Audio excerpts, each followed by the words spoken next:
Assalamualaikum warahmatullahi wabarakatuh. Izin memperkenalkan diri, nama saya Yesi Novia Fitriani dengan NPM 2313 031006. Di sini saya akan menjelaskan tentang pendapatan nasional. Dan di sini ada peta konsep pendapatan nasional. Kali ini saya akan membahas pengertian pendapatan nasional, manfaat pendapatan nasional, konsep-konsep pendapatan nasional, dan pendekatan perhitungan pendapatan nasional. Pengertian pendapatan nasional. Pendapatan nasional secara sederhana dapat diartikan sebagai jumlah pendapatan masyarakat suatu negara dalam periode tertentu, biasanya 1 tahun. Pendapatan nasional menggambarkan tingkat produksi barang dan jasa yang dihasilkan oleh suatu negara dalam kurun waktu 1 tahun tertentu. Kemudian, manfaat mempelajari pendapatan nasional. Yang pertama, yaitu mengetahui dan menganalisis struktur ekonomi suatu negara, apakah struktur ekonomi industri, agraris, atau jasa. Yang kedua, membandingkan keadaan perekonomian dari waktu ke waktu, karena pendapatan nasional dicatat setiap tahun. Dan yang ketiga, membandingkan perekonomian antar negara di dunia. Keempat, pedoman bagi pemerintah untuk mengambil kebijakan yang berkaitan dengan pembangunan ekonomi nasional. Selanjutnya, konsep pendapatan nasional. Yang pertama ada gross domestic product atau produk domestik bruto, yaitu jumlah produk berupa barang dan jasa yang dihasilkan oleh unit-unit produksi dalam batas wilayah suatu negara selama 1 tahun. Jadi, gross domestic product ini dihasilkan oleh warga negara di dalam negeri itu sendiri maupun warga negara asing di dalam negeri itu.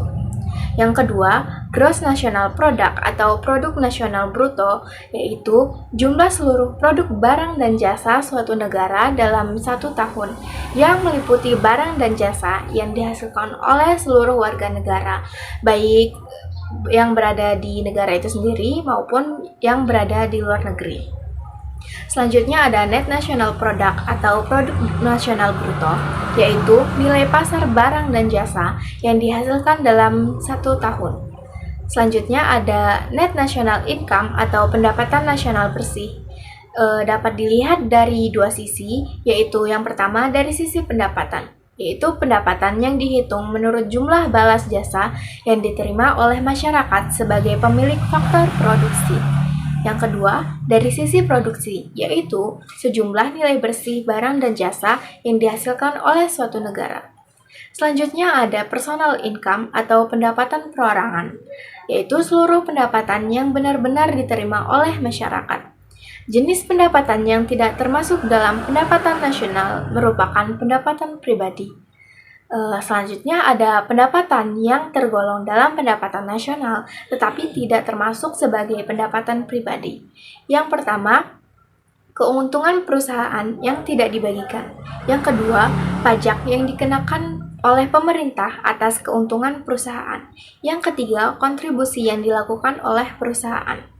Selanjutnya ada disposable income atau pendapatan bebas, yaitu pendapatan yang dapat digunakan oleh penerimanya, yaitu semua rumah tangga yang ada dalam perekonomian, untuk membeli barang-barang dan jasa yang mereka inginkan. Selanjutnya yaitu pendekatan perhitungan pendapatan nasional.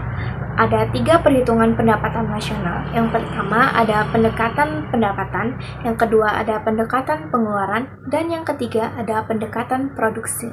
Itu saja yang dapat saya sampaikan, kurang lebihnya saya mohon maaf. Wassalamualaikum warahmatullahi wabarakatuh.